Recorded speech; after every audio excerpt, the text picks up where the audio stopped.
এখন আর কখন কি, মার্কা তো একটাই, বিজয় সুনিশ্চিত ধানের শীষের।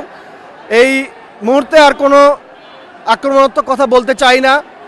আমি এই মুহূর্তে একটি কথাই বলতে চাই, বাংলাদেশের মানুষ আবারও ভোট দেওয়ার সুযোগ পেয়েছে, বাংলাদেশের মানুষ আবারও জনগণের সরকার প্রতিষ্ঠার সুযোগ পেয়েছে। বাংলাদেশের মানুষ এই বাংলাদেশের স্বাধীনতার মহান স্থপতি শহীদ রাষ্ট্রপতি জিয়াউর রহমানের দল, বাংলাদেশ সহ সারা বিশ্বের নারী নেতৃত্বের অগ্রযাত্রী দেশনেত্রী বেগম খালেদা জিয়ার দলকে আবারও বিজয়ের মাধ্যমে আবারও বাংলাদেশের মানুষ গণতান্ত্রিক অধিকার, বাংলাদেশের মানুষের অধিকার, মানুষের সরকার প্রতিষ্ঠা করতে যাচ্ছে। এই বিজয় বাংলাদেশপন্থীদের বিজয়, এই বিজয় স্বাধীনতা বিরোধীদের পরাজয়, এই বিজয় ফ্যাসিবাদের পরাজয়, এই বিজয় বাংলাদেশের মানুষের বিজয়। ইনশাআল্লাহ বাংলাদেশের সাধারণ মুক্তিকামী মানুষ, গণতন্ত্রকামী মানুষকে ধানের শীষের বিজয়ের মিছিলে সামিল হওয়ার আহ্বান জানিয়ে আমি একটি কথা বলতে চাই। এই মুহূর্তে অনেকেই অতি উৎসাহী হয়ে অনেক ধরনের ঘটনা ঘটাতে পারেন। অবশ্যই প্রতিপক্ষ যেই হোক না কেন তাকে তুচ্ছ তাচ্ছিল্য বা কারো উপরে হামলা আক্রমণ করা যাবে না। এই বিজয়কে, যেহেতু এটি বাংলাদেশের মানুষের বিজয়, এই বিজয়কে শান্তিপূর্ণভাবে উদযাপন করার জন্য সকলকে আহ্বান জানাচ্ছি।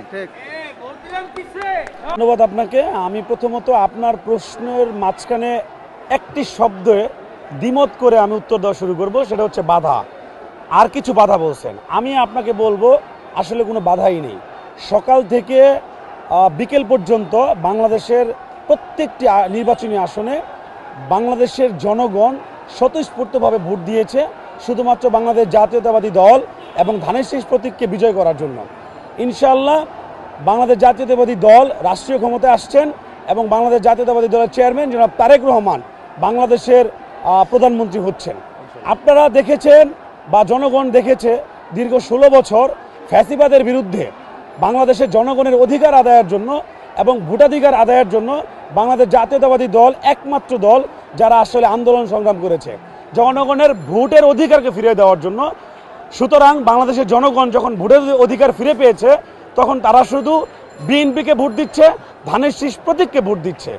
বাংলাদেশের জনগণ দেশনেত্রী বেগম খালেদা জিয়াকে স্মরণ করে, যেহেতু উনি আপসীন নেত্রী, উনি গণতন্ত্রের মাতা, উনি দীর্ঘ সময় ফ্যাসিবাদের বিরুদ্ধে ভোটাধিকারের অধিকারের লড়াই সংগ্রাম করে উনাকে আপনারা জানেন কারান্তরীণ করে বিষ প্রয়োগের মাধ্যমে ওনাকে মারা হয়েছে। সুতরাং বাংলাদেশের জনগণ সেই ধানের শীষকে, সেই জিয়া পরিবারকে, সেই বাংলাদেশ জাতীয়তাবাদী দলকে রাষ্ট্রীয় ক্ষমতা দেখতে চাই বিধায় সকাল থেকে সেই গণজোয়ার শুরু হয়েছে। ইনশাআল্লাহ ঘোষণা হওয়ার জন্য জাস্ট আমাদের অপেক্ষা করা। আমরা বাংলাদেশ জাতীয়তাবাদী দল রাষ্ট্রীয় ক্ষমতায় জনগণের ম্যান্ডেট নিয়ে আসছি এবং জনাব তারেক রহমান বাংলাদেশের অসম্ভাবনীয় প্রধানমন্ত্রী হচ্ছেন। আমরা এখন শুধু জনগণকে নিয়ে ভাবছি। বাংলাদেশ জাতীয়তাবাদী দলের চেয়ারম্যান জনাব তারেক রহমান 31 দফা ঘোষণা দিয়েছিলেন যে 31 দফার আলোকে ইনশাআল্লাহ আগামীকালকে থেকে আমাদের কার্যক্রম শুরু হবে জনগণের উন্নয়ন, বাংলাদেশের উন্নয়নের জন্য।